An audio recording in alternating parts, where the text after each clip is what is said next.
activar. Listo. Muy buenos días, amables oyentes. Bienvenidos a su programa Política Pública que se transmite todos los días de lunes a viernes por esta frecuencia 1040 en la mitad del dial, ni para aquí ni para allá, en la mitad. Ahí estamos todos los días. Un programa de opinión, un programa de información, un programa de contextos, un programa de análisis, orientado fundamentalmente, como ya lo hemos dicho muchas veces, a que nuestros oyentes tengan información suficiente para poder actuar de manera libre, de manera responsable. Aquí no le hacemos campaña a nadie, ni tampoco, y yo menos, estoy obligado a decir por quién voy a votar ni a hacer recomendaciones tan suficientemente viejos, todos nuestros oyentes, como para ponerme yo en esa pendejada. Bien, el tema, como lo habíamos anunciado en el día de ayer, es el tema electoral. Y en un país en donde en estos meses hemos escuchado la misma cantinela que se escucha en Colombia desde cuando en Colombia hay elecciones, creo que hasta Simón Bolívar le salieron mal unas cuentas por allá cuando pretendía que una vez habiendo renunciado el Congreso lo volviera a elegir presidente y le salieron mal las cuentas y le dijeron, no, sí, listo, maestro, le aceptamos la renuncia, arranque de aquí que no lo queremos. Desde esa época Bolívar hablaba de fraude, de ese, ¿cómo era que llamaba Santander? Porque es que tengo aquí un amigo del Partido Liberal, un truchimán, que era como decía Bolívar para referirse a Santander, de ese truchimán que le había hecho una celada en el Congreso de la República de aquella época. Desde esa época estamos diciendo fraude y todas las veces el mismo cuento. Inclusive esta vez con un cierto tono trumpista, porque es de la señora vicepresidenta la que se ha puesto a decir de que puede haber fraude, imagínense ustedes, al mejor estilo trumpista, pero nuestro registrador le responde al mejor estilo madurista. Si no les gusta, no vote. Entonces, vea usted el predicamento en que nos encontramos. Por eso es que me gusta charlar con este invitado, porque es un hombre de pensamiento liberal en el sentido filosófico. Es una persona vinculada a instituciones de tradición, institucionalistas desde toda su historia, y con quien me he topado en estos últimos, caray, como 40 años. Tenemos de estar encontrándonos siempre en este oficio de tratar de contribuir en algo a que las cosas se hagan bien. Me refiero al doctor Orlando Caballero, a quien le decimos buenos días. Muy buenos días, Moisés Pineda Salazar. Qué gusto estar en tu programa, que es muy escuchado y muy objetivo en los comentarios que se hacen. Esa liberalidad que usted le da al uso de la palabra para que cada quien escuche lo que quiera oír e interprete lo que quiera interpretar, siempre desde un punto de vista muy técnico y muy profesional. Me siento halagado de estar contigo aquí en tu programa. Muchas gracias y empecemos. Bueno, sí, doctor Caballero. Yo voy a empezar por decirle, por preguntarle lo siguiente. Óigame, ¿de verdad es posible que haya un chocorazo en el sistema electoral colombiano, así como aquel, usted se acuerda, en 1905, cuando el general, ¿cómo era que se llamaba? Juanito Iguarán, de La Guajira, y Diego A. de Castro con el señor Incinares Serra aquí en Barranquilla, en medio de un entierro, decidieron adulterar los registros de Padilla? ¿Todavía andamos en esa misma vulnerabilidad por parte de nuestro sistema electoral colombiano? Yo siempre hago una diferencia que hay que hacer desde el punto de vista institucional o interinstitucional y desde el punto de vista de las malas prácticas. Son dos temas distintos y siempre hay que hacer esa aclaración. Desde el punto de vista institucional o interinstitucional, cada vez es más complejo el tema del fraude electoral. Y esto se debe al uso de la informática y a la digitalización del proceso.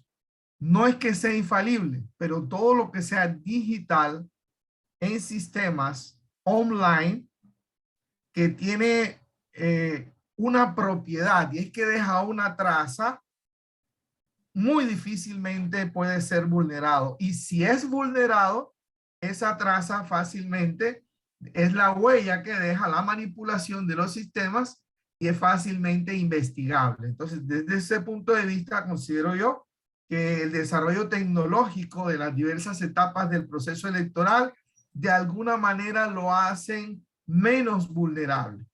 Y las malas prácticas,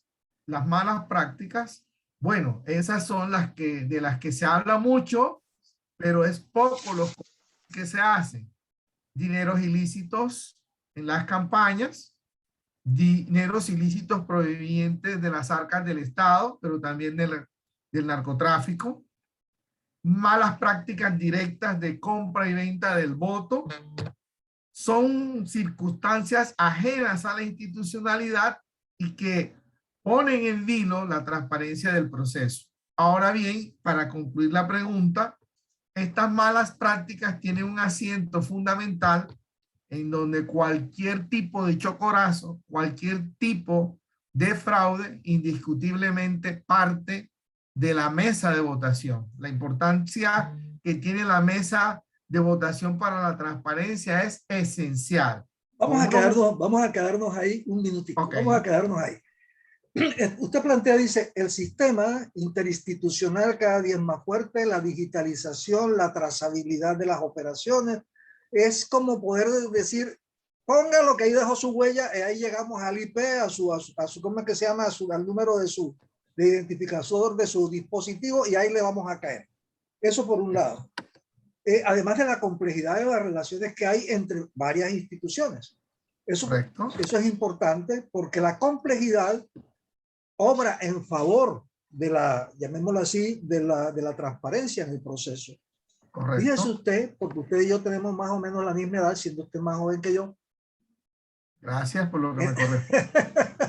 en la época aquella en que le entregábamos a los votantes una lista metida dentro de un sobrecito. Que ni la miraba. Que ni la miraban. Y entonces la noche anterior el tema era llenar los sobres. Correcto. ¿Verdad? Era llenar los sobres. Inclusive cambiaban la papeleta porque a última hora había que ahogar a fulano y entonces se armaba una lista de otra manera. Correcto. Inclusive habían listas que se hacían de un distinto color para saber más o menos a qué o a quién capitán electoral se le habían entregado las del color solferino, cuáles eran las del color negro y después saber quién carajos había trabajado bien y había contribuido a la elección. En esa época, doctor Caballero, se decía que el 70% de ese voto manipulado, por lo que fuera, por dinero, por puestos, por favores, era fiel. Usted podía tener la certeza de que ese 70% de cada 10, 7 votaban y le cumplían. Hoy, según los expertos, no soy un experto, pero algo sé del cuento, esa fidelidad o esa fidelización no llega ni al 10%. Y eso también es lo que de alguna manera explica esas cosas estrambóticas de las cuales hemos tenido noticias respecto de estas malas prácticas a las que usted se refiere. Pero ahora sí, antes de meternos en la mesa, miremos un poco el tema de los tarjetones. Aquí hablamos ahorita de la lista que se metía en un sobre, se le entregaba a la persona y la persona iba, lo metía y ya no tenía ni idea de por quién había votado. ¿Qué es lo que aporta a la cultura política este tema de los tarjetones? Bien, yo pienso que usted no lo ha podido expresar mejor. El hecho de que antes del nacimiento de la tarjeta electoral era el político el que armaba un sobre que era realmente un secreto, que solamente lo conocía el candidato y sus compañeros de lista. Eso era algo secreto, se entregaba justo cuando la persona iba a votar, la persona ni siquiera sabía literalmente por quién iba a votar. Ese sobre cerrado herméticamente prácticamente cercenaba la liberalidad del voto, que es la esencia del voto, el voto libre y el voto secreto. No era ni secreto y tampoco era libre. Con el advenimiento de la tarjeta electoral, el ciudadano tiene la oportunidad de solicitarla. Por ejemplo, ahora, y vamos avanzando un poquito, quien vaya a participar en las consultas debe solicitar la tarjeta. Y es una ¿Cierto? sola. Y es una sola de las 3 consultas. Las ¿Cierto? 3 consultas aparecen ahí en una sola tarjeta. Correcto. Ahí se le entregará únicamente Senado y Cámara. Él irá a un cubículo y allí sí, bajo su criterio personal, bajo su liberalidad, irá a señalar cuál es su intención del voto. El tarjetón, como se dice coloquialmente, tarjeta electoral, técnicamente hablando, es un gran avance para la democracia, porque permite de alguna manera que el voto realmente sea libre. De hecho, las malas prácticas y esos porcentajes que usted dice, con la entrega de la papeleta en un sobre, la fidelidad era del 70%. Claro, la persona muy difícilmente entraba, cambiaba y metía la lista de sus candidatos. No, ella iba cerradita, ni lo abría y lo depositaba. Ahora y además de eso tenía que meter el dedo en un tintero que en alguna época yo vi en el 54, claro. 55, era roja para los liberales y azul para los conservadores. Bueno, no alcancé a ver eso, no, pero yo sí lo vi. Pero sí la tinta, sí el tema de la tinta. Entonces, hoy día, a pesar de que las personas tengan una relación con el candidato, con el político, no tiene la certeza que va a votar con él, porque en la intimidad del cubículo, la persona vota realmente por quien desee. Entonces, es un gran avance el uso de la tarjeta electoral y hay que seguir trabajando en lo que usted está haciendo, en lo que estamos haciendo en este programa, en elevar la cultura política, para que la gente pueda votar libre, informada y conscientemente de lo que está haciendo y que el voto no sea un medio solamente para conseguir una curul que luego no va a responder el elegido por nada ante sus electores. Bien, estamos en Barranquilla, en el departamento del Atlántico, y hay unas particularidades, ¿verdad? Y ya es claro de que usted pide la tarjeta de Senado. En la tarjeta de Senado están los cuadritos con los numeritos a los lados. Usted marca el logo símbolo de su partido, el que a usted le guste, el que se le acerque más al corazón o al bolsillo, porque hay quienes votan porque tienen intereses económicos con el candidato que apoya, que le garantiza que le van a invertir plata en el municipio, o que le van a invertir plata en un proyecto, o en ese tipo de cosas que llamamos nosotros acá voto por clientelas, o voto de agradecimiento, o voto de amistad, o voto libre informado. De todo eso hay. Pero cuando llegamos a la Cámara, nos metemos una enredada, porque resulta que usted tiene varias cosas por las cuales eventualmente pudiera tomar una decisión. Vota por una Cámara territorial, o vota por una Cámara de esas de minorías, o vota por una Cámara de estas que ¿cómo se llama? Que aquí no las hay, pero que en otros departamentos sí las hay.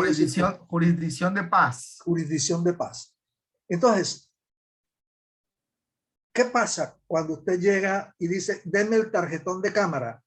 El jurado probablemente le va a decir, ¿cuál? Pero, ¿cómo responde uno?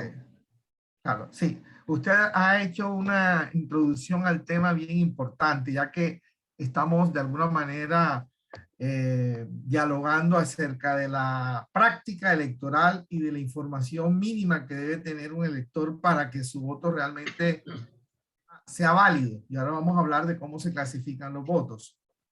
La clave está en ¿qué? En que usted, el ciudadano elector, en su intimidad ya sepa por quién va a votar. Usted lo ha dicho, porque sea de su afecto, porque le gusta el programa, las ideas, aunque hay que decir que en estas elecciones no hay programa. No hay programa. Sí, programa es alcaldía y gobernación. Aquí nada más, ni siquiera presidencia. Nada más. Lo demás aquí son unas propuestas más o menos vagas, más o menos reales, que van a depender del candidato y del entendimiento que tenga el elector. Entonces, para que no se deje meterle en la boca. Claro, le vamos a pavimentar el río y si no hay río, le construimos el río. Le construimos el río. O sea, de ese tamaño estamos. Entonces tiene que haber un ciudadano con un conocimiento promedio, que es el que estamos trabajando en este programa, para saber qué va a votar, por cámara y saber por quién, si es por una jurisdicción especial o por si es en el caso de la jurisdicción territorial. ¿Cuál es la jurisdicción territorial? Es la que compete directamente al departamento donde están las personas habitando. En el caso del departamento del Atlántico, donde nos escuchan y donde nos ven, son 7 curules ordinarias. Son 7 y no más. Usted pide, yo voy a votar por la Cámara Departamento del Atlántico, Cámara Ordinaria. Y ahí están los candidatos de los diversos partidos. El número. De acuerdo, si es preferente o es con lista cerrada, hay una manera de votar que la podemos hablar más adelante cuando tú lo consideres. No, hagámoslo enseguida. Aquí, bueno, hay 2 tipos de listas. La lista cerrada es una lista que usted va a encontrar en la tarjeta electoral en donde solamente va a aparecer en el área de marcación, y empiezo a enfatizar el área de marcación para que un voto sea válido. La intención expresada en la tarjeta electoral a través de un punto, a través de una X, de un chulo, de una palabra, inclusive de una mala palabra, para que sea válida, tiene que estar exclusivamente en una sola área de marcación. Para el caso de las listas cerradas, en el área de marcación solamente va a aparecer el logo símbolo del partido, del movimiento político o del grupo significativo de ciudadanos que está postulando esa lista cerrada. Bastaría con que usted exprese su voluntad con un punto, una X, un chulo, una letra, una palabra, para entender que está votando por esa lista cerrada, e inmediatamente esos votos van para el del numeral 1, que no aparece allí. No está allí porque la lista es cerrada, ¿verdad? Para entender qué pasa con esos votos, tenemos que entender que es la lista abierta con voto preferente. Es lo contrario. Está el logo símbolo y están los números que identifican a cada uno de los candidatos.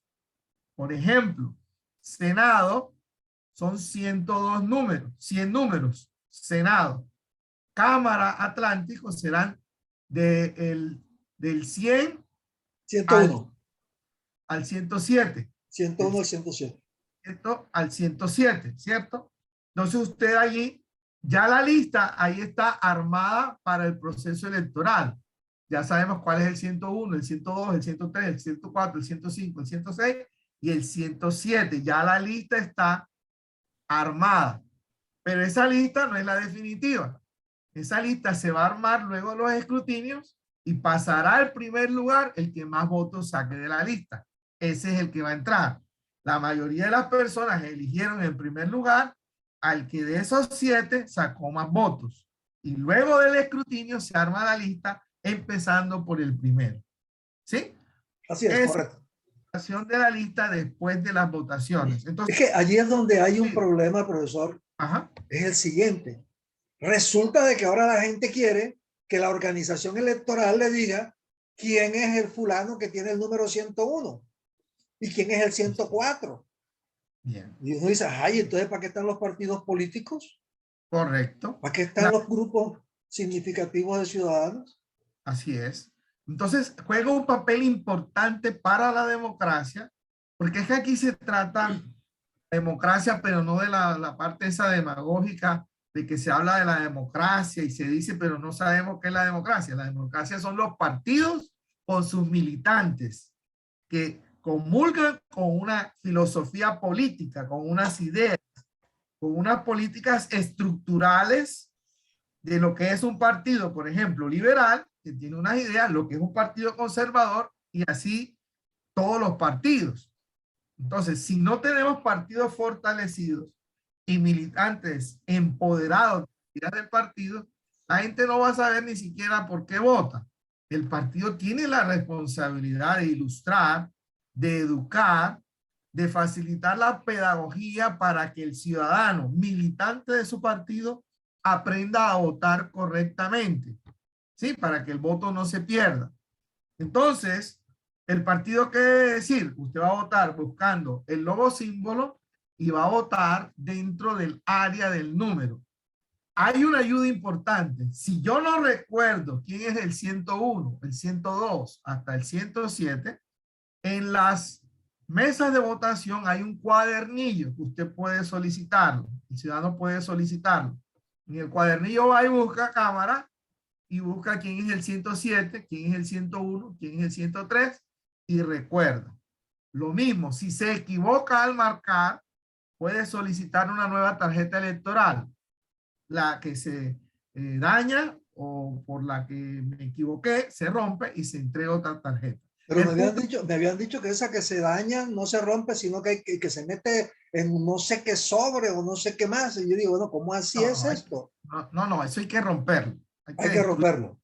Hay que destruirlo, hay que destruirlo. Entonces, sí, los partidos jugar un papel protagónico educando a sus adeptos, a sus seguidores, de la forma como deben votar correctamente. La forma de votar correctamente es para las listas con voto preferente. Marque el logo símbolo y marque solamente el número con toda claridad sin salirse del área de marcación. Si yo me salgo del área de marcación y marco más de una opción, le será imposible al jurado establecer cuál fue su intención de voto y el voto será un voto anulado.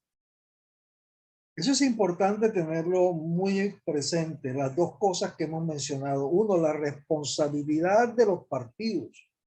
Es que partido político que no tenga capacidad ni posibilidad de educar, inspirar, orientar, como quieran decirlo, a sus adeptos, militantes, simpatizantes, afiliados o lo que como quieran llamarlos, si no tiene esa capacidad, eso es un equipo de fútbol. Y yo no sé si habrá ganado el Paris Saint-Germain, pero es un equipo de fútbol que a veces le va bien y a veces le va mal, pero eso no es partido, eso no es nada. Claro. Doctor Caballero, ¿y qué pasa con el tema de que no puedo solicitar sino una sola tarjeta en el caso de Cámara? Porque si voy a votar por las negritudes, no puedo pedir las dos, sino una sola. Claro, es excluyente. Y eso tiene un principio, se fundamenta en un principio de la democracia. Un hombre, un voto. No un hombre, dos votos.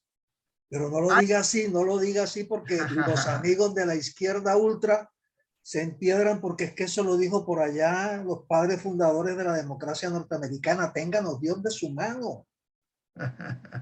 No, ¿verdad? Se molestan. Uy, no, esos inventos de los gringos nos dañan la democracia. Un hombre, un voto. Entonces, si... No, mentira, eso viene de Inglaterra. Si yo voy a votar por una cámara territorial, no puedo votar por una cámara especial. ¿Sí? Son excluyentes. Esas dos, porque con el caso, y no lo vamos a tratar, pero simplemente a mencionar, en el caso de la jurisdicción especial, como que la Esa es la excepción, es una de las excepciones. Correcto. Porque la jurisdicción de paz obedece al proceso de paz con la FARC y lo que busca es que las víctimas tengan la opción de llegar indistintamente de la jurisdicción ordinaria.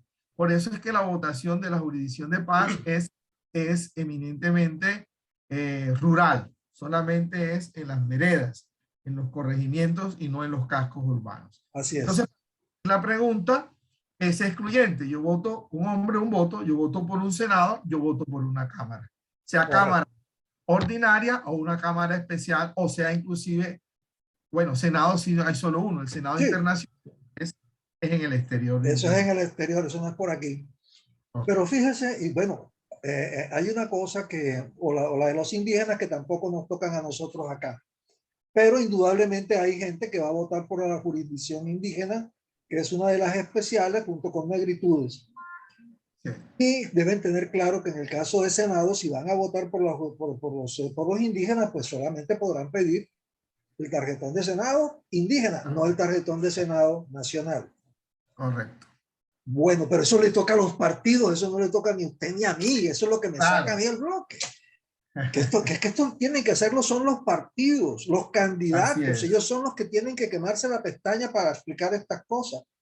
Pero como a la gente no le gustan los partidos ni los candidatos, vea usted, terminan echándole la culpa al gobierno. Así es. O a la registraduría para colmo de males de pecado. Bueno, vámonos a las consultas. ¿Cómo es ese cuento ahí?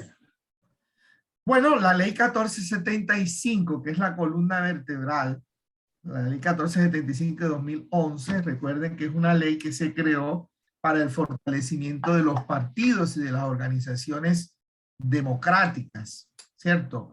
A través de esta ley, los partidos podrán hacer consultas internas y interpartidistas, inclusive con el propósito de elegir candidatos. Nosotros nos vamos a enfrentar el día domingo a un hecho bien importante para el país, para la democracia. Y es que hay tres grandes consultas. Consultas que se han alineado o alinderado conforme a una división que hay del espectro político, derecha, izquierda y centro, sin entrar en la discusión si el centro existe o no existe. Eso otro.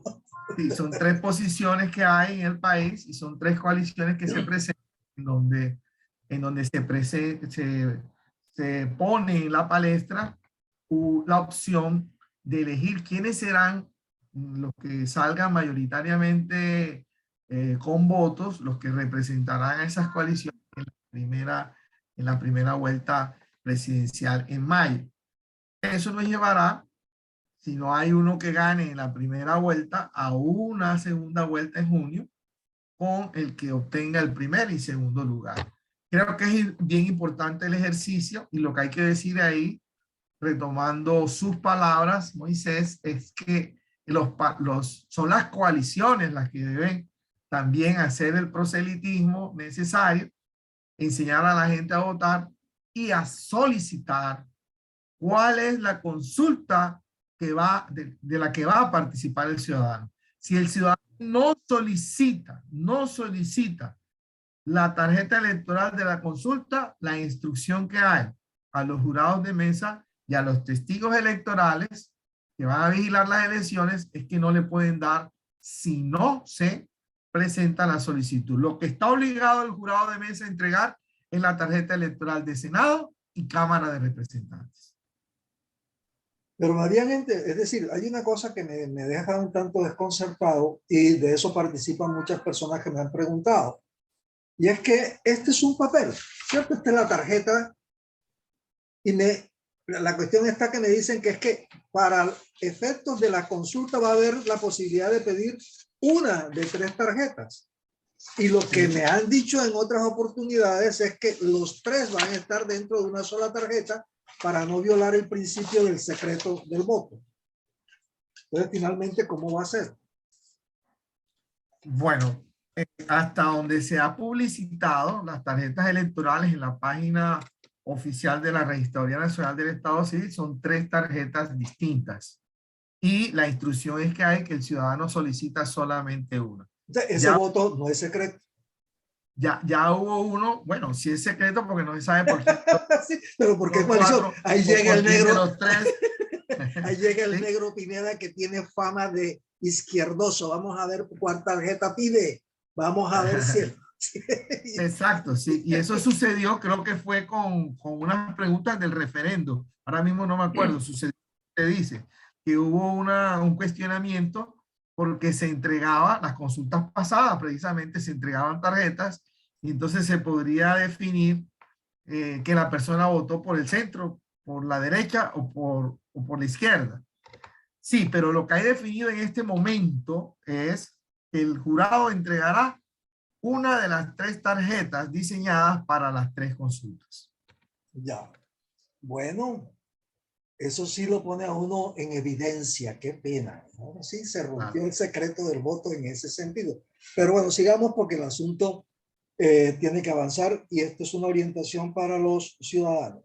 Entonces, hemos dicho lo siguiente, tenemos un sistema que cada día es mucho más sólido, mucho más transparente, mucho menos vulnerable, no quiere decir que no lo sea, sino mucho menos vulnerable, y que a ello contribuyen dos cosas. Por un lado, la interinstitucionalidad y los aspectos tecnológicos que impiden que ocurran hoy las cosas que pasaban antes de manera tan desembosada y grotesca.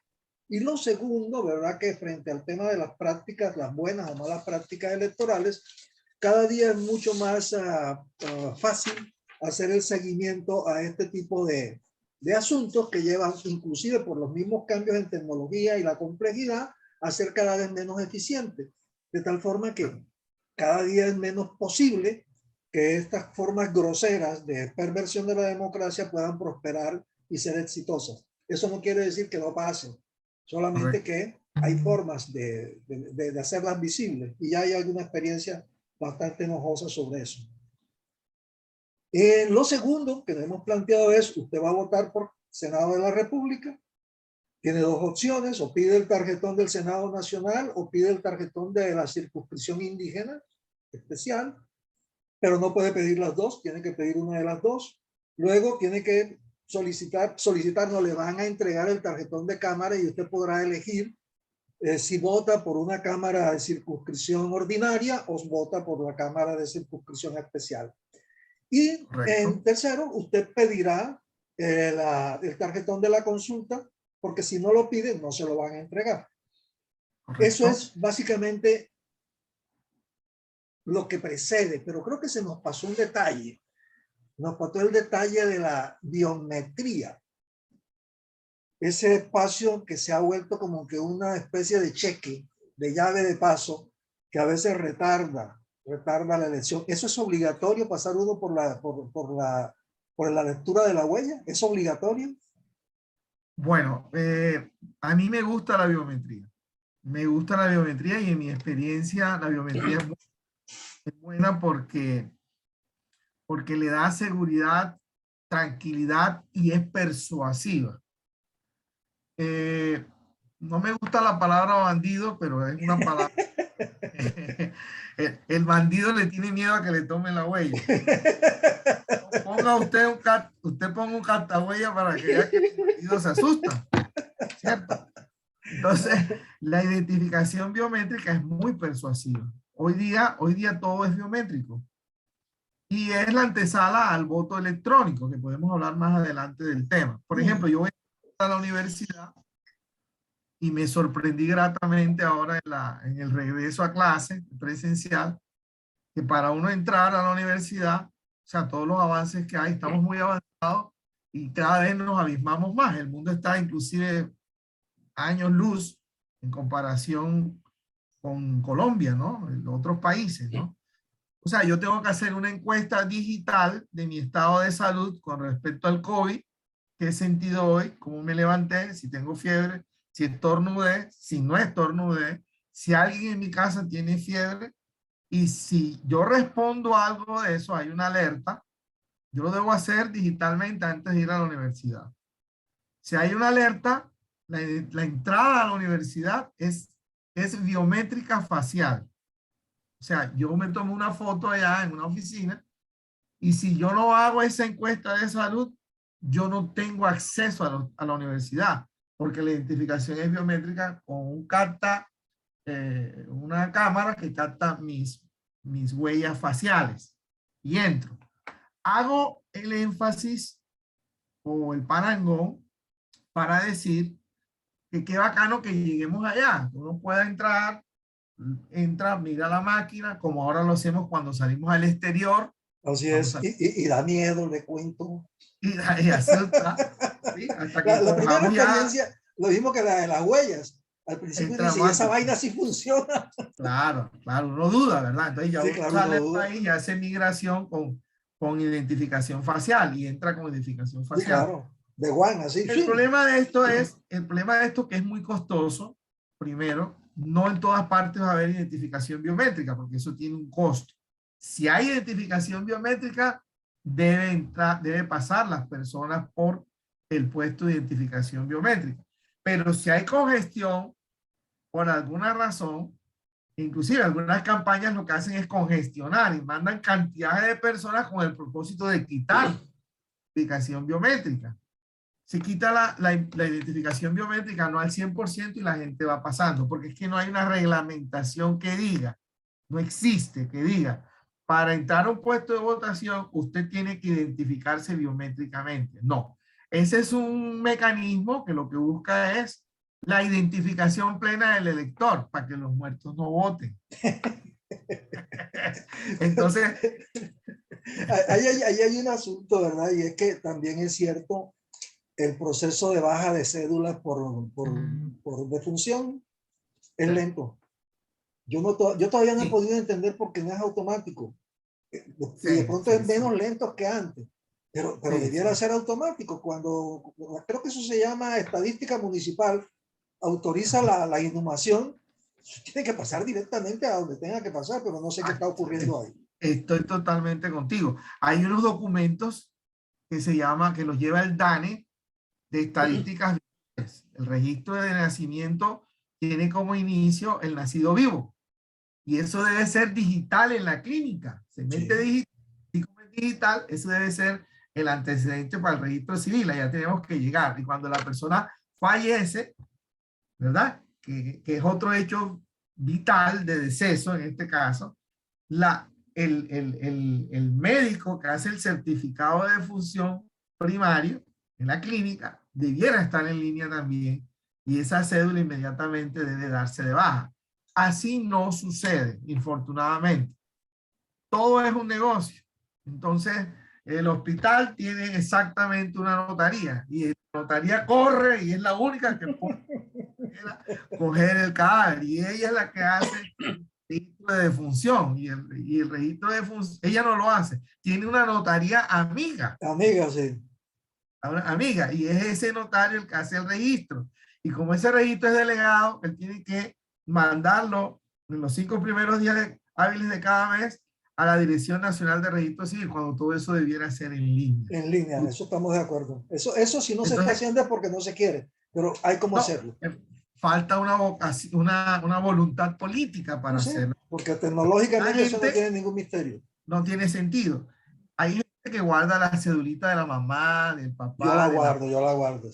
tío, pero usted no hace lo que hace otra persona. Ya, Lógicamente. el día del debate esa cédula sale y tienen un efecto importante. Entonces, la identificación biométrica lo que hace es que las personas que no tienen derecho a votar no voten, ¿sí? Y el que tenga, por ejemplo, una pena de suspensión de los derechos políticos, por tener una sanción penal, no va a poner la huella porque lo van a coger, lo van a detener. Y ya se han Entonces, visto casos. Hasta los que tienen problemitas con el tema de asistencia alimentaria pasan su pena. no van, no van. Pero bueno, doctor Orlando, hay una cosa que es nueva en este debate y es la dichosa cédula digital. ¿Sirve para votar o no sirve? Bueno, yo soy del criterio que sí sirve para votar.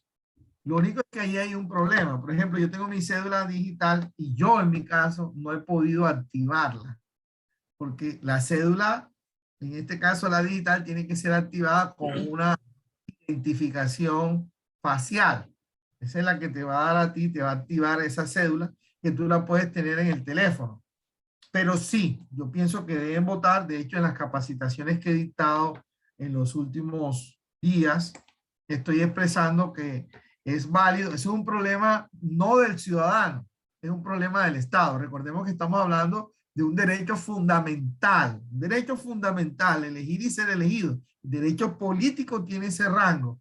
Entonces, si yo tengo mi tarjeta, mi cédula digital, debe ser aceptada como debe ser aceptada la cédula amarilla con hologramas. Entonces yo pienso que se puede votar con las dos cédulas. Con las dos, con cualquiera de las dos. Con No diga, cualquiera de los si dos. no Con diga que con cualquiera. las dos, porque entonces doy la vuelta y Sí, entro otra vez. dos votos. Sí, sí, sí, sí. Bueno, pero fíjese que eso sí era Bueno, fácil hacerlo antes, pero ya con todos ah, estos, ¿qué es lo que estamos diciendo? avances. Estos avances han ayudado a darle más solidez, a más transparencia, más garantías al ciudadano. Exacto. Lo que duele es que los políticos y los gobernantes, como en el caso de este gobierno, que es la primera vez que yo me encuentro a un funcionario del nivel de vicepresidencia, por ejemplo, diciendo lo que dijo la señora Marta Lucía. Usted dice, pero por Dios, eso están igualitos a Trump, que cuando sabía que no le iban a dar las cuentas, entonces comenzó a decir que le habían robado la presidencia.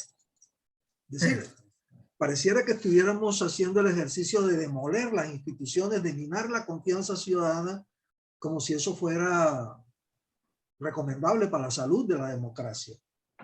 De verdad que a veces me preocupa es que yo no sé a qué jugamos. Muchas personas que estamos con eso que llaman un privilegio de que nos oigan, de que nos crean. Y en lugar de usar eso para construir confianza y como dice, darle fortaleza a los derechos, lo que hacemos es lo contrario. No sé qué piensa usted de eso. No, te voy a decir algo que me has tocado las fibras con lo que has dicho porque he venido trabajando el tema. Un amigo mío que tú conoces, ex magistrado del Consejo Nacional Electoral, acuñó una frase que a mí me gusta mucho, y es que el proceso electoral es un proceso de administración de la desconfianza. Es un proceso en donde todas las personas desconfían de todas las personas.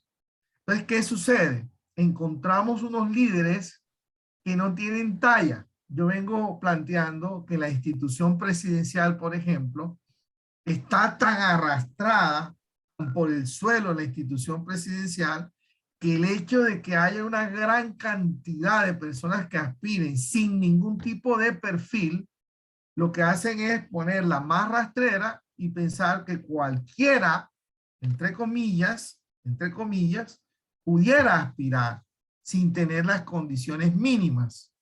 Entonces aquí votamos porque yo quise, porque mi papá me dijo, porque yo heredé, porque Pedro dijo que había que votar por él, porque el que les corresponde es a él, o porque el director del partido de bolígrafo dijo este es el que va, sin ver ninguna condición. Entonces, frente a ello, ¿a qué se juega?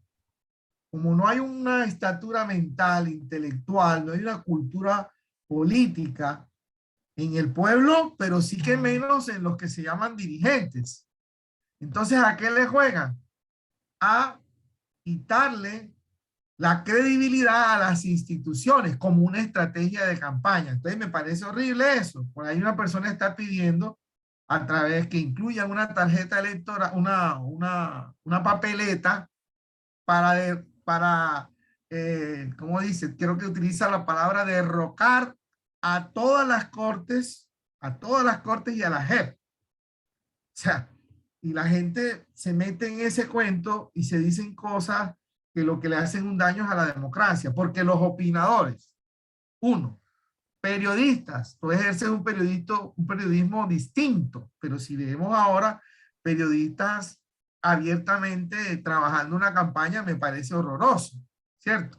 Así Y los es. candidatos diciendo cosas y los líderes que tienen ya el poder, que lo detentan, que deben ser ejemplo, demuestran un bajo nivel cognitivo, un bajo nivel político, si se quiere, una formación muy liviana.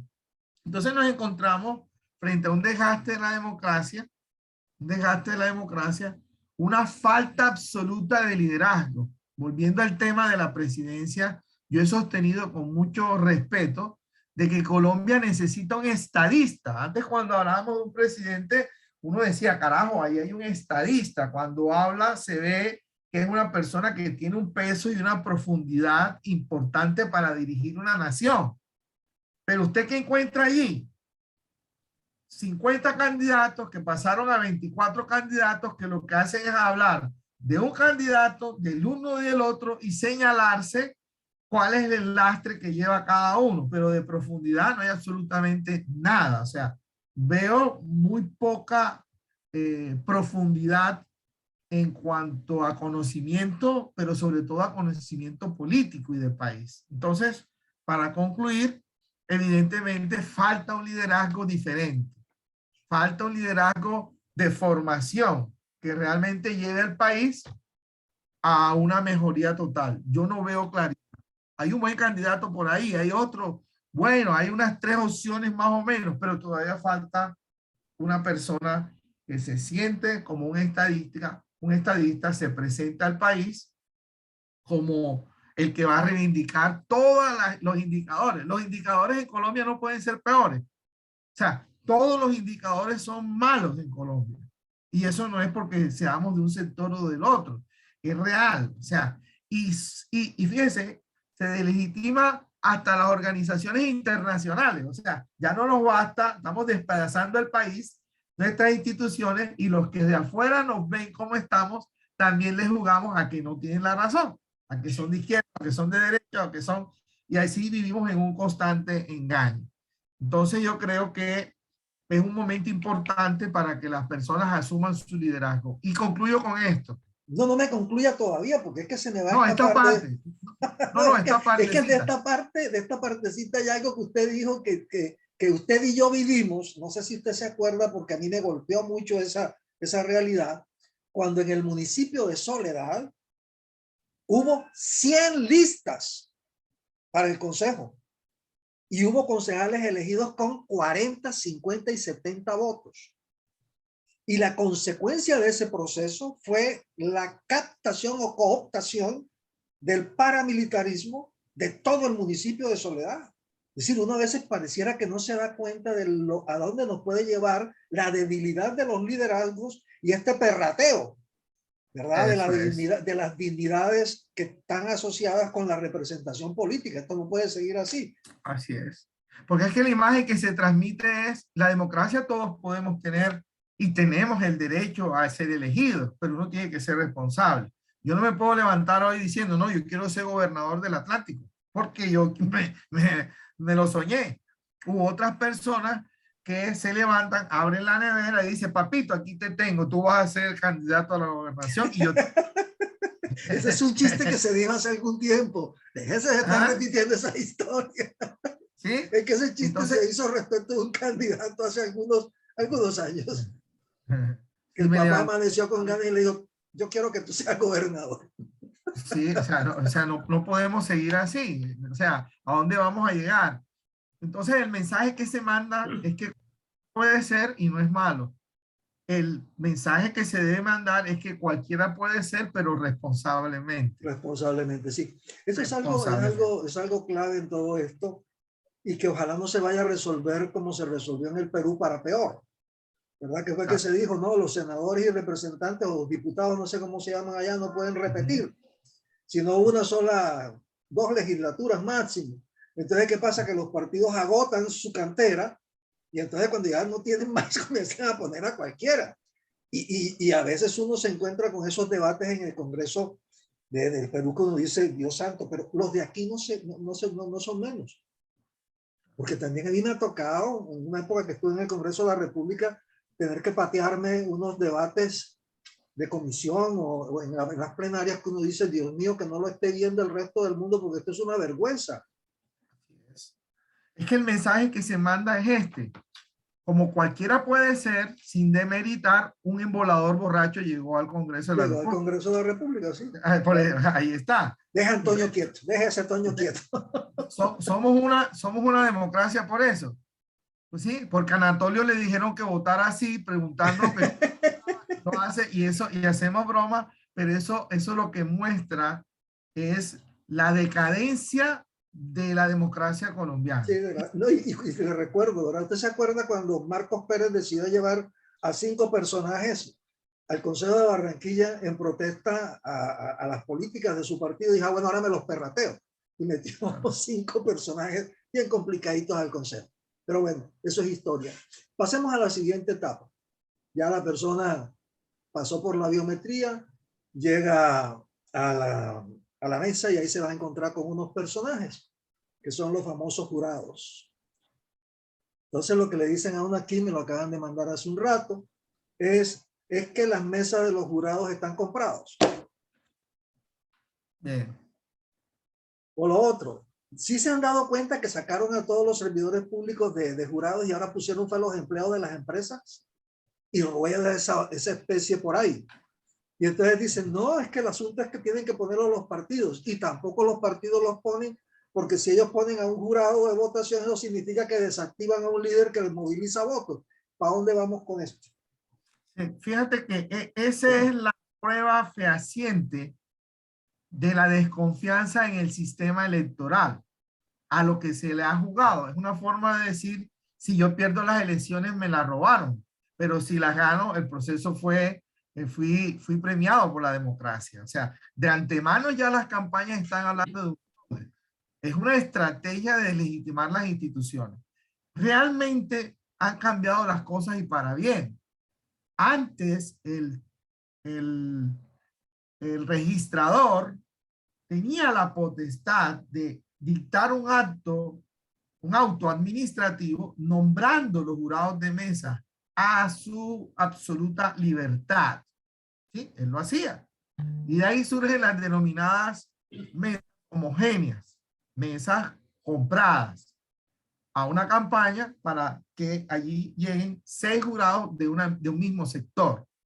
Si una campaña compra una mesa y llegan 6, ya ustedes se imaginan lo que puede pasar en una mesa de votación. Hemos cambiado para bien. Hoy día los sistemas permiten que sean las empresas públicas, estatales y las privadas las que accedan a una plataforma donde ellas mismas van a accesar sus empleados, todos, públicos y privados. Y en esa plataforma que ha sido auditada por los partidos, por la Procuraduría, por todos los órganos de control e inclusive auditores internacionales, la registraduría se compromete a que las mesas serán heterogéneas, es decir, que de los 6 por lo menos uno pertenece a un sector distinto. Eso nos da una garantía, pero puede ser vulnerable. O sea, aquí tenemos que decir, hay unas garantías, hay unos medios de control del proceso electoral, pero no quiere decir que es infalible. Indudablemente, y es mi segunda apreciación al respecto, hay un problema grave de la desconfianza. Por ahí está rodando, que no estén los de FECODE, porque los de FECODE tienen una filosofía política. Yo no estoy de acuerdo con eso. O sea, yo pienso que cuando las cosas son igual para todos y todos los partidos pueden postular y todos los sectores pueden postular, pienso que hay igualdad. O sea, porque vamos a marginar de un proceso que, entre otras cosas, es obligatorio. Si usted lo nombra, es obligatorio que usted asista. Y usted adquiere una calidad, y es la calidad de servicio público transitorio. ¿Qué quiere decir? Que ese jurado que está allí, sea homogéneo o no, sea homogéneo que no lo es, tiene responsabilidades de carácter penal, de carácter disciplinario y de carácter fiscal. Y que tiene toda la vigilancia del proceso que empieza a las 7 de la mañana en cabeza de todos los actores, a través de los testigos de mesa, pero también de los órganos de control. Pero fíjense que este es un aspecto, este último que usted acaba de mencionar, el del testigo de mesa, en donde los señores jefes de partido pareciera que se hubieran como que desatendido de eso. Porque es que yo le decía, mire, si usted tiene un testigo, ese testigo tiene que llevar un dichoso dispositivo electrónico con un plan de datos. Y tiene todo el derecho de decir, por favor, muéstrame la tarjeta, clic. Muéstrame la tarjeta, clic. Muéstrame la tarjeta, clic. Muéstrame la tarjeta, clic. Y yo después, cuando tengo esos 10, 15, 40, 50, 100, 200 fotografías, las puedo mandar a un centro de cómputos de mi partido, de mi organización política, para que allá las procese, disminuyendo con eso toda la vulnerabilidad que antes era el cuento aquel de que ¿cómo es que se llama? Que yo no podía ver la tarjeta porque es que esto nos toca a nosotros los jurados, usted no tiene derecho a nada, pero muéstramela. Mira, mire, ya, listo. No, un momentico, clic, siga con la otra. Inclusive las copias de los documentos electorales. Yo no sé qué es lo que pasa, porque habiendo tanta manera de hacer menos vulnerable el sistema, hablamos tan mal de él. Claro, porque es que le estamos jugando a deslegitimar el proceso. O sea, a eso es lo que se juega. Y no apropiarse de los mecanismos legales que hay para control de los actores. Si hay 17 partidos en contienda, por decir un número, a cada mesa tiene que haber 17 testigos electorales controlando a los jurados. De 7 de la mañana hasta que terminen el escrutinio de mesa y hacen un acta, el 14, que se le toma la foto. Y el primero que tiene la prueba de lo que pasó es la campaña. Pero no les interesa, en eso no invierten. A mí me ha costado trabajo, y hago aquí un paréntesis. Yo he constituido un bufete y no he conseguido una campaña. Estoy trabajando una campaña allí porque prácticamente es un amigo, ¿sí? pero una campaña que le invierta a esto que estamos hablando, que va en pro de defender sus intereses de tiempo y económicos, no le inviertan a eso, prefieren invertir en otras cositas que le generan más. Entonces, ¿cuál es el punto de los jurados y de los testigos? He elaborado escritos en donde plasmo mi pensamiento con respecto a los jurados de mesa. Para mí, los jurados de mesa son la máxima magistratura que puede desempeñar un ciudadano. Cuando usted como ciudadano lo nombra jurado, el Estado está depositando en usted eso que reclama la sociedad colombiana, en nuestro caso. Y es que usted sea el fiel de la balanza para escrutar la voluntad del pueblo, de sus iguales, depositada en la urna. Es una cosa de profundo calado, pero aquí nadie quiere ser jurado de mesa. Ese día las señoras tienen que ir a hacerse el pamper, hacerse las uñas, hacerse el masaje. Nosotros tenemos que ir a lavar el carro, tenemos que ir a jugar fútbol, ir a la playa en familia. Nadie quiere ser jurado de mesa. Cuando, yo insisto, es uno de los cargos más importantes que puede desempeñar un ciudadano. Yo diría un buen ciudadano, porque la transparencia indiscutiblemente está en la mesa. Así es. Ahora están las formas estas disuasivas de como no te sientes ahí te clavo una multa. Y bien caras que son. Pero bueno. De 1 a 10 salarios mínimos legales mensuales. Sí, terrible. Pero de todas maneras, doctor Caballero, es importante insistir, una organización política que no le apunte a tener por lo menos la capacidad de colocar un testigo electoral en cada mesa, ¿qué clase de organización es? Correcto. ¿Qué clase de organización es? ¿A qué le está apostando? Y usted lo dice, le está apostando a deslegitimar la institucionalidad. Pero uno lo que plantea y le sigue insistiendo es, señores, por Dios, hoy es casi imposible hacer una vuelta que no pueda ser registrada en un dispositivo electrónico. ¿Cuántos no están presos precisamente por este pequeño aparato que te permite tomar una foto, que te permite grabar una conversación? Y a veces sin que nadie se dé cuenta.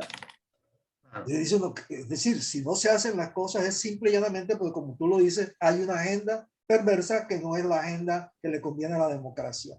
Así Finalmente, yo creo que vamos a dejar hasta aquí, porque lo que siga de aquí para adelante ya eso es para ustedes, los defensores del voto, los abogados, los que tienen que ir al escrutinio municipal y el departamental y impugnar cosas, pues ya ese es un tema de ustedes que son los que saben de eso, pero el ciudadano común y corriente yo creo que tenemos que insistirle en estos aspectos que van desde el momento en que llega a la zona o puesto de votación hasta cuando sale y se va para su casa a esperar resultados. Quizás tenemos mucho que dar en cuanto a decirle, mire, si usted es honesto, ¿por qué los demás son ladrones? Porque ese es lo otro. Yo soy honesto, los demás son unos bandidos. Y entonces con esa manera de situarse, como dicen por ahí, en un pedestal o en una posición de ¿cómo se llama?, de preeminencia moral, entonces tenemos el derecho de hablar mal de todo el mundo, y ese es el ejemplo que nos dan nuestros dirigentes. Usted lo acaba de decir en algún momento. Se han pasado 3, 4, 5 meses hablando simplemente del rabo de paja del vecino. Más nada. Más nada. Inclusive le iba a hacer una pregunta. ¿Cree usted que este ejercicio que ha invisibilizado a las campañas de Cámara y Senado es saludable para la democracia? Fíjate que estamos tan sincronizados que me aterra y te agradezco la pregunta. Fíjate que los candidatos al Senado y a la Cámara han pasado de agache, porque ellos están en lo que saben hacer. Ellos se van a elegir. Ellos se van a elegir y están trabajando para elegirse con toda la forma y, digamos, las maneras como han venido haciéndolo históricamente. Algunos saldrán, otros no saldrán, pero yo pienso que se está dejando de lado la oportunidad para que también haya un cuestionamiento profundo del Congreso de la República y del papel que juega en una democracia. A mí me da risa, entre comillas, y lo hago muy respetuosamente, y me molesta que al Congreso se le mire solamente por su salario y por lo que gastan y por lo que no gastan. No, al Congreso hay que mirarle por lo que representa para un sistema democrático. Un mal Congreso como el que hemos tenido, un mal Congreso que ha dado muestras de faltar a sus responsabilidades, un mal Congreso de la República altamente cuestionado conjuntamente con los partidos. Los partidos y movimientos políticos son la institución que tiene menos credibilidad en Colombia. Casi un 80% y un 75% de falta de credibilidad lo tienen los partidos. Hay una urgencia profunda de reformar el Congreso de la República. Mientras tengamos un Congreso que legisle de espaldas al colombiano, un Congreso que no cumpla su función de control político del Ejecutivo, porque es lo mismo, o sea, existe un contubernio allí que impide que ese control político, que es el que va a garantizar la democracia y la estabilidad de la nación, pero sobre todo el desarrollo social, no se da. Entonces estamos en el peor de los mundos con relación al Congreso de la República. Creo yo que hay un cansancio en la sociedad colombiana. El colombiano ha sufrido mucho, las guerras, la inseguridad. Ahora nos han sometido a una división intestina que le hace el juego a una guerra. La guerra es un negocio. Y entonces la gente está agotada porque su bolsillo se ha mermado tanto que la gente está pasando hambre. Entonces nosotros hablamos desde el privilegio. Entonces yo hablo del privilegio. Yo estoy aquí con aire acondicionado. Tú estás en tu casa, vives bien y tal, y tienes tu pensión, trabajaste, pero nosotros somos unos privilegiados. Las grandes mayorías de nuestro país no tienen el privilegio de ir a una universidad, de hacer un posgrado, comprarse un carro, de comer 3 veces al día, de lo más elemental que en cualquier latitud puede tenerlo, de gozar de un ambiente sano, de salir, de caminar, de respirar. O sea, todo es complejo en Colombia y no puede ser así. Y eso se debe a que no hemos tenido un buen Congreso y hemos tenido un gobierno muy, muy difícil. La pandemia profundizó la crisis, pero de por sí el error fue haber votado por el que nos dijeron. Eso no puede volver. Esa es una de las cosas que creo que en los cuales también coincidimos. Yo juraba, pero digo sinceramente, doctor Caballero, yo juraba que era imposible que hubiese un gobierno peor que el de Pastrana. Yo estaba convencido de que con ese gobierno habíamos llegado ya al límite del no me hallo, pues. Pero es que esto que nos está pasando, este gobierno en particular, es nefasto. Hasta los límites de lo impensable, porque es que a mí en mi cabeza todavía no me entra que hayamos llegado a este nivel de cosas, de que un señor presidente de la República haya tomado la decisión verbigracia de desconocer y entremeterse en las cosas de un gobierno interno de un país vecino, de un país democrático. Sí, y dice, pero ¿cómo así? O sea, dedicarle tanto tiempo a algo que no tiene nada que ver no tiene nada que ver con nosotros, por Dios. Sí, inclusive sí tiene mucho que ver porque se tiró el mercado de nuestro principal socio comercial. Sí. Pero no sé, de verdad que no lo sé porque se creyó Simón Bolívar o no sé qué cosa en este mundo. No, y ¿sabes qué duele? Y a uno le duelen pocas cosas, no, a uno lo que le interesa y busca es que lo amen en su casa. Y lo respeten en la calle. Que te amen en tu casa y te respeten en la calle, pero no esperan nada. Pero cuando se habla de cara dura, en este gobierno, en este país, hay poca gente que lleva la bandera. Tienen la capacidad histriónica de decir todo lo contrario, que es evidente. O sea, es complejo. Le sucede todo lo contrario de este artista famoso mexicano, Juan Gabriel, que le preguntaron que si era homosexual y él dijo, lo que es evidente no se pregunta. Entonces es preguntarle, tú eres bruto. Entonces, lo evidente Evidente, no te pregunto. Ya nos metimos en el plano político y eso nos quita confianza por parte de nuestros oyentes, que muchos son gobiernistas.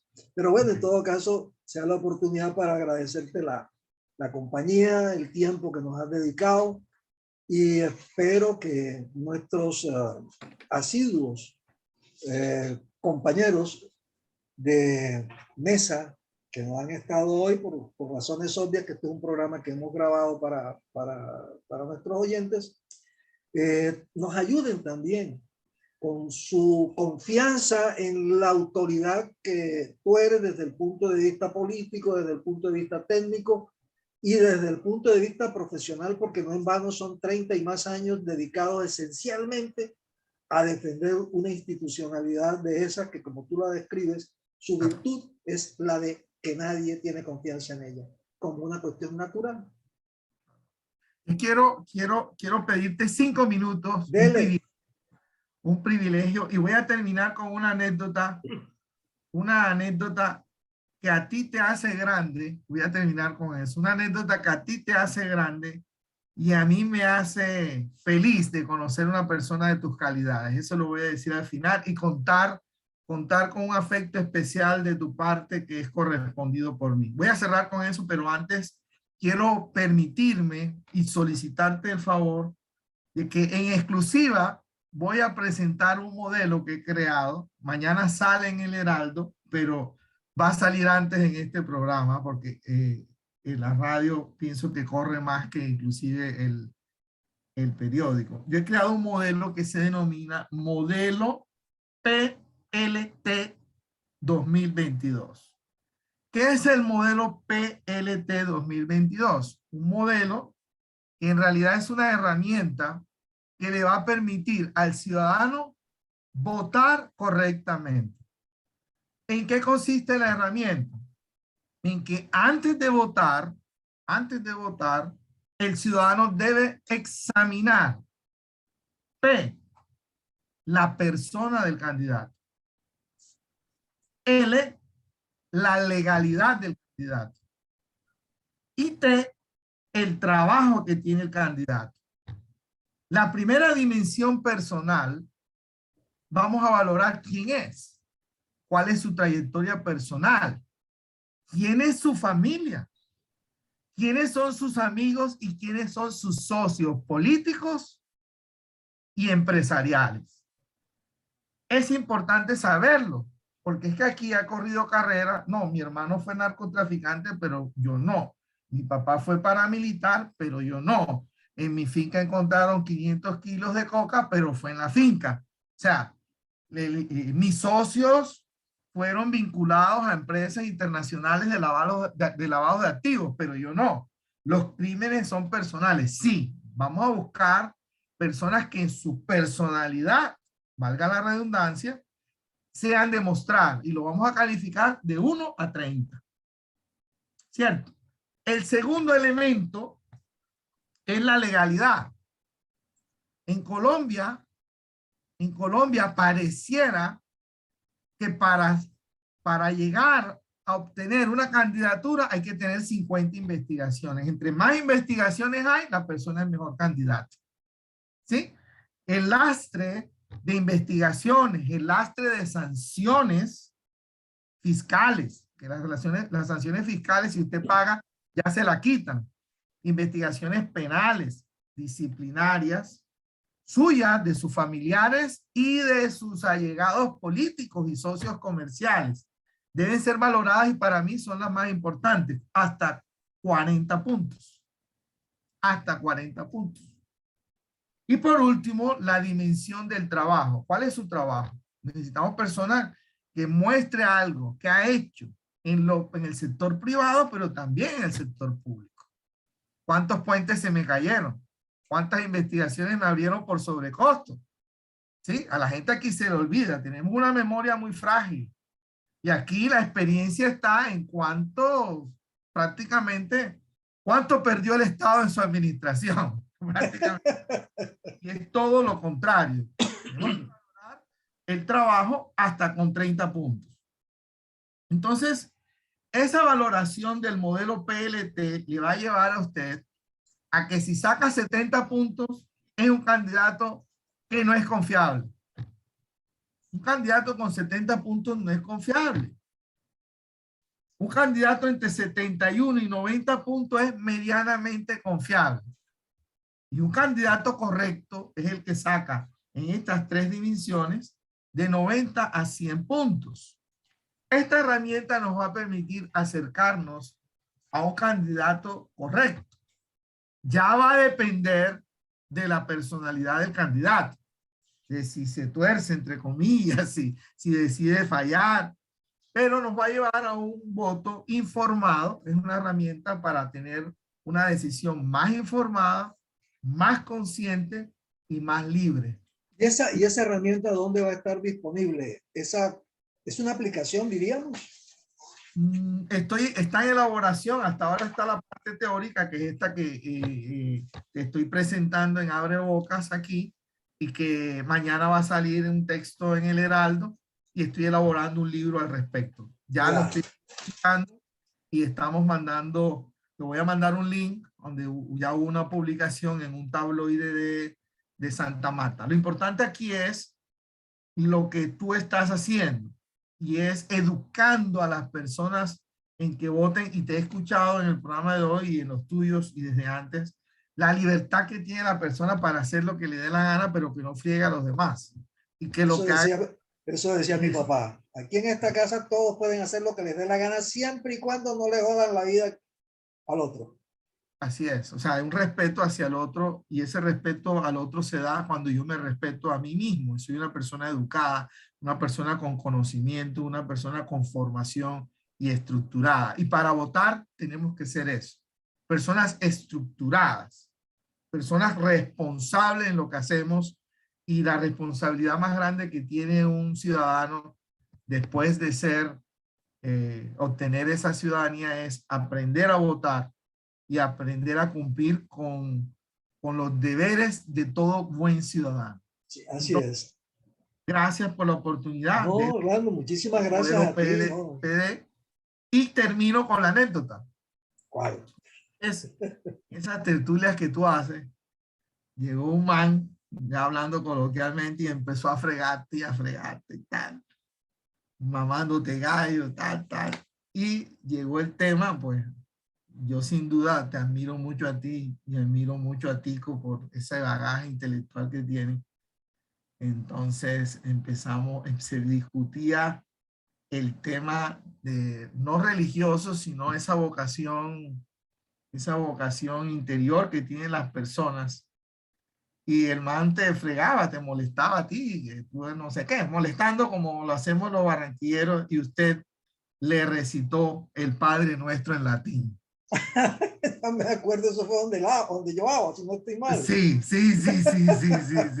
Entonces, ¿quieres que te recite el Padre Nuestro en latín? A mí eso me marcó mi vida, y me agradó mucho de ver una persona como tú, con la formación que tienes, también tener una profunda formación, además de intelectual, espiritual. Te agradezco por este programa muy bonito, y estoy abierto siempre que lo consideres necesario para intercambiar ideas.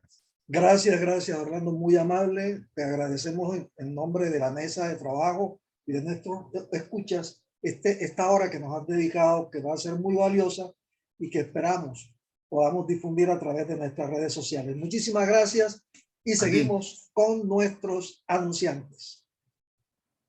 Buen día. Buen día.